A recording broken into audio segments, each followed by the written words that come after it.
രാജ്യത്തിന്റെ പ്രശ്നം എന്താണ്? നമ്മുടെ രാജ്യത്ത് പണ്ടൊക്കെ ഏത് തരത്തിലുള്ള രോഗങ്ങളായിരുന്നു കൂടുതൽ ഉണ്ടായിരുന്നത്? പകർച്ചവ്യാധികളാണ് ഇന്ത്യയിൽ കൂടുതലായിട്ട് പണ്ടുണ്ടായിരുന്നത്. അതായത് ക്ഷയരോഗം, മീസിൽസ്, അങ്ങനത്തെ പകർച്ചവ്യാധികളാണ് കൂടുതലായിട്ട് ഉണ്ടായിരുന്നത്. പക്ഷെ ഇപ്പോഴത്തെ അവസ്ഥ എങ്ങനെയാ? ഇപ്പൊ കൂടുതലും ജീവിതശൈലി രോഗങ്ങളാണ്. ജീവിതശൈലി രോഗങ്ങൾ എന്ന് ഉദ്ദേശിക്കുന്നത് എന്താ? നമ്മുടെ ജീവിതശൈലി, നമ്മുടെ ആഹാര രീതിയും നമ്മുടെ വ്യായാമം ഇല്ലാതിരിക്കുന്ന അവസ്ഥകളും ഒക്കെ കാരണം നമ്മുടെ ശരീരത്തിൽ വരാവുന്ന രോഗങ്ങളെയാണ് നമ്മൾ ജീവിതശൈലി രോഗങ്ങൾ എന്ന് പറയുന്നത്. അപ്പൊ ഇപ്പൊ കൂടുതലും പകർച്ചവ്യാധികളല്ല നമുക്കുള്ളത്. നമുക്ക് ഷുഗറും പ്രഷറും അതുപോലെ ക്യാൻസർ പോലത്തെ രോഗങ്ങളാണ് കൂടുതലും നമുക്കുള്ളത്. അപ്പൊ ഇപ്പൊ ക്യാൻസർ അധികമായിട്ട് കാണുന്നുണ്ടെങ്കിലും നമ്മുടെ പ്രശ്നം എന്താ? നമ്മളത് തിരിച്ചറിയുന്നത് വളരെ വൈകിയാണ്. ക്യാൻസർ വളരെ വൈകി തിരിച്ചറിയുമ്പോഴുള്ള പ്രശ്നം എന്താണെന്നറിയോ? ട്രീറ്റ്മെന്റ് നേരത്തെ എടുക്കില്ല. കാരണം ഞാൻ നേരത്തെ പറഞ്ഞ പോലെ ക്യാൻസർ നമ്മൾ ഡിറ്റക്ട് ചെയ്ത് ട്രീറ്റ് ചെയ്യാൻ വൈകുന്നതോറും അതെന്ത് ചെയ്യുന്നു? ബ്ലഡിലൂടെയും ലിംഫിലൂടെയും ഒക്കെ ശരീരത്തിന്റെ വേറെ പല ഭാഗങ്ങളിലായിട്ട് പോയി സ്പ്രെഡ് ചെയ്യും. അപ്പൊ നമുക്ക് ഒരു ലാസ്റ്റ് സ്റ്റേജിലാണ് നമ്മൾ ക്യാൻസർ തിരിച്ചറിയുന്നതെങ്കിൽ നമുക്ക് അതിന് വേണ്ടിയിട്ടുള്ള ഇഫക്റ്റീവ് ആയിട്ടുള്ള ട്രീറ്റ്മെന്റ് കൊടുക്കാൻ പറ്റില്ല. പക്ഷെ ഇപ്പൊ നമുക്ക് ക്യാൻസറിന് ഒരുപാട് നല്ല ട്രീറ്റ്മെന്റ്സ് അവൈലബിൾ ആണ്. പ്രത്യേകിച്ച് ഈ ബ്രസ്റ്റ് ക്യാൻസർ ഒക്കെ ഒരുപാട് കൂടുതലല്ലേ ഇപ്പോ. അതൊക്കെ വളരെ നേരത്തെ നമ്മൾ തിരിച്ചറിഞ്ഞ് അതിന് ട്രീറ്റ്മെന്റ് കൊടുത്തു കഴിഞ്ഞാൽ വളരെ നല്ല ക്വാളിറ്റിയോടുകൂടെ തന്നെ സർവൈവ് ചെയ്യാനുള്ള ചാൻസ് ഒരുപാട്, അതായത് നമുക്ക് വേണമെങ്കിൽ 99% സർവൈവൽ ചാൻസ് വിത്ത് ക്വാളിറ്റി, നല്ല ക്വാളിറ്റിയോട് കൂടിയുള്ള ജീവിതം നമുക്ക് കുറച്ചധികം എക്സ്റ്റെൻഡ് ചെയ്ത് കിട്ടും. അത് നമ്മൾ എന്ത് ചെയ്യണം? എത്രയും പെട്ടെന്ന് നേരത്തെ ക്യാൻസർ തിരിച്ചറിയുവാണെങ്കിൽ അങ്ങനെ ചെയ്യാൻ പറ്റും. അപ്പൊ ഇന്നത്തെ ക്ലാസ് കൊണ്ട് ഞാൻ ഉദ്ദേശിക്കുന്നത് നേരത്തെ, വളരെ നേരത്തെ തന്നെ ക്യാൻസർ ഉണ്ടെങ്കിൽ നമ്മുടെ ശരീരം നമുക്ക് കാണിച്ചു തരുന്ന കുറച്ച് ലക്ഷണങ്ങളുണ്ട്. ആ ലക്ഷണങ്ങൾ നമ്മൾ അറിഞ്ഞിരുന്നാൽ നമുക്ക് എന്ത് ചെയ്യാം? നേരത്തെ തന്നെ ഡോക്ടറെ പോയി കണ്ട് അതിന് വേണ്ടിയിട്ടുള്ള ട്രീറ്റ്മെന്റ് എടുക്കാം. അപ്പൊ നമുക്ക് എന്ത് ചെയ്യാം? നമ്മുടെ ലൈഫിന്റെ സർവൈവൽ കുറച്ചും കൂടെ കൂട്ടാൻ പറ്റും, നേരത്തെ കണ്ടുപിടിക്കുന്നുണ്ട്. അപ്പൊ ഇന്ന് ഞാൻ കൂടുതലും പറയുന്നത് നേരത്തെ തിരിച്ചറിയാൻ ചെയ്യേണ്ടുന്ന കാര്യങ്ങളും നമുക്ക് ശരീരം കാണിച്ചു തരുന്ന ലക്ഷണങ്ങളെ കുറിച്ചുമാണ്. ഓക്കെ. അതിനു മുമ്പ് നമ്മൾ ക്യാൻസറിന് കുറച്ച് ടേംസ് ഉണ്ട്. ആ ടേംസ് എന്തൊക്കെയാണെന്ന് അറിഞ്ഞിരിക്കുന്നത് കുറച്ച് നല്ലതായിരിക്കും. ഓക്കെ. നമുക്കിപ്പോ ആരുടെയെങ്കിലും ഒരു പേഷ്യന്റിന്റെ റിപ്പോർട്ട് കാണുമ്പോഴും ഇങ്ങനത്തെ കുറച്ച് ടേംസ് ഉണ്ടാവും. അപ്പൊ അത് എന്താണ് എന്നാണ് ഞാൻ പറയുന്നത്, ചെറുതായിട്ടേ പറയുന്നുള്ളൂ. അപ്പൊ ആദ്യത്തേത് കാർസിനോമ. ഈ കാർസിനോമ എന്നുകൊണ്ട് ഉദ്ദേശിക്കുന്നത് നമ്മുടെ ശരീരത്തിലെ ഏതൊരു ഓർഗൻ ആയാലും അതിന്റെ ഏറ്റവും വെളിയിൽ വരുന്ന സെൽസ് ഉണ്ട്. അതിനെയാണ് നമ്മൾ എപ്പിത്തീലിയൽ സെൽസ് എന്ന് പറയുന്നത്. ഒരു ഓർഗന്റെ ഔട്ടർ കവറിംഗ്, ഏറ്റവും പുറമേയുള്ള ലെയർ. അപ്പൊ അതിനകത്ത് വരുന്ന ക്യാൻസറിനെയാണ് നമ്മൾ എന്ത് പറയുന്നത്? കാർസിനോമ. അടുത്തത് ഇത് കാർസിനോമ, അതായത് ഏറ്റവും വെളിയിലുള്ള ലെയറിൽ വരുന്ന ക്യാൻസർ. അടുത്തത് സാർക്കോമ. സാർക്കോമ എന്ന് പറയുന്നത് യൂഷ്വലി മസിൽസിനകത്ത് വരുന്ന ക്യാൻസർ ആണ്, സോഫ്റ്റ് ടിഷ്യൂ. അതിനകത്ത് വരുന്ന ക്യാൻസറിനെയാണ് നമ്മൾ യൂഷ്വലി പറയുന്നത് സാർക്കോമ. അടുത്തത് ലിംഫോമ. ഈ പേരുകളൊക്കെ എവിടെയെങ്കിലും കേട്ടിട്ടുണ്ടോ? ലിംഫോമ എന്ന് പറയുന്നത് യൂഷ്വലി ലിംഫ് ടിഷ്യൂ. ഓക്കെ. നമ്മുടെ ഇവിടെ കഴലകളൊക്കെ കാണാറില്ല, ഇതൊക്കെ ലിംഫ് നോഡ്സ് ആണ് നമ്മുടെ. അതിലൊക്കെ വരുന്ന ക്യാൻസറിനെയാണ് നമ്മൾ സാധാരണ ലിംഫോമ എന്ന് പറയുന്നത്. ലുക്കീമിയ എന്താണെന്ന് നിങ്ങൾക്ക് അറിയായിരിക്കും. എന്താണ്?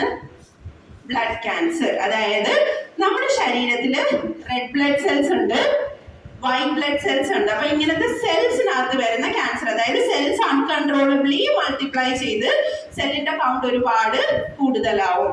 അതിനെയാണ് നമ്മൾ എന്ത് പറയുന്നത്? ലുക്കീമിയ. ഓക്കെ. ഇനി അപ്പൊ ഇപ്പൊ എന്തൊക്കെ പേരുകൾ മനസ്സിലായി? കാർസിനോമ, അതായത് ഏറ്റവും വെളിയിലത്തെ ലെയർ എപ്പിത്തീലിയൽ ടിഷ്യൂല് വരുന്നത്. സാർക്കോമ മസിൽസില്, ലിംഫോമ ലിംഫ് നോഡില്, പിന്നെന്താ? ലുക്കീമിയ, അതായത് ബ്ലഡ് സെൽസിൽ വരുന്ന ക്യാൻസർ. ഇനി ഇന്ത്യയിൽ ഏറ്റവും കൂടുതൽ കാണുന്ന ക്യാൻസർ ഏതാ?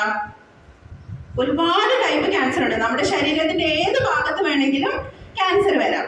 ഇന്ത്യയിലുള്ള ആൾക്കാരിൽ ഏറ്റവും കൂടുതൽ കാണുന്നത് വായിലെ ക്യാൻസർ ആണ്. ലോകത്ത് മുഴുവനായിട്ട് നോക്കിക്കഴിഞ്ഞാൽ ബ്രസ്റ്റ് ക്യാൻസർ ആണ് ഏറ്റവും കൂടുതലായിട്ട് വരിക. പക്ഷെ ഇന്ത്യയിലുള്ള ആൾക്കാരിൽ ഏറ്റവും കൂടുതലായിട്ട് കാണുന്നത്, പ്രത്യേകിച്ച് പുരുഷന്മാരില്, വായിലെ ക്യാൻസർ ആണ് കൂടുതലായിട്ട് കാണുന്നത്. ഓക്കെ, അപ്പൊ ഞാൻ സ്റ്റാർട്ട് ചെയ്യുന്നത് നമ്മുടെ ഓറൽ കാർസിനോമ എന്നായിരിക്കും.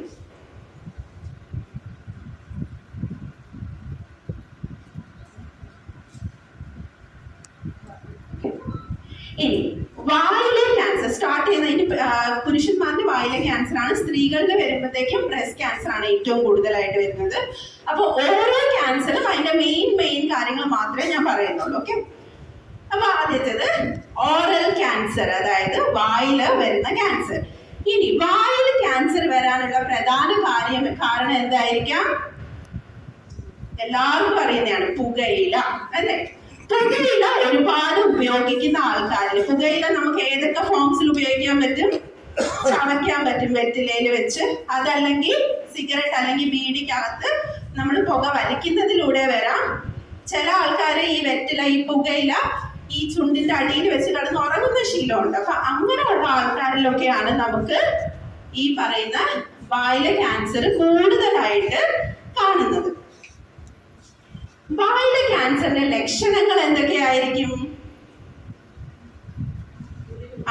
Very good. നമ്മുടെ വായിൽ ഏതെങ്കിലും ഒരു, സാധാരണ അൾസർ വരാറില്ലേ വായിൽ, ചെറിയ അൾസർ. അപ്പൊ നമ്മൾ സാധാരണ അൾസറിന്റെ കാരണം എന്താ പറയാ? പച്ചക്കറി ഇലക്കറി ഒന്നും കഴിക്കാത്തത് കൊണ്ടായിരിക്കാം എന്ന് പറഞ്ഞിട്ട് ചെറിയ അൾസർ വരാറില്ലേ? അങ്ങനെ വരുന്ന അൾസർ നമ്മൾ ചെറിയ എന്തെങ്കിലും മരുന്ന് കഴിക്കുമ്പോൾ എന്ത് ചെയ്യും? അത് മാറിപ്പോവും. പക്ഷേ ഒരു അൾസർ വന്നു, ആ അൾസർ എന്ത് ചെയ്തിട്ടും ഉണങ്ങുന്നില്ല. അത് നമ്മൾ എന്ത് ചെയ്യണം? സംശയിക്കണം, എന്തെങ്കിലും പ്രശ്നമായിരിക്കാം.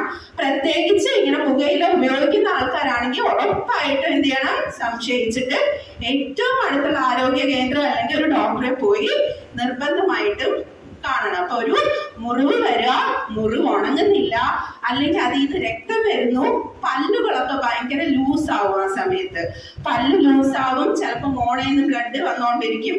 ഇതൊക്കെ ആയിരിക്കും കോമൺ ആയിട്ടുള്ള ലക്ഷണങ്ങൾ.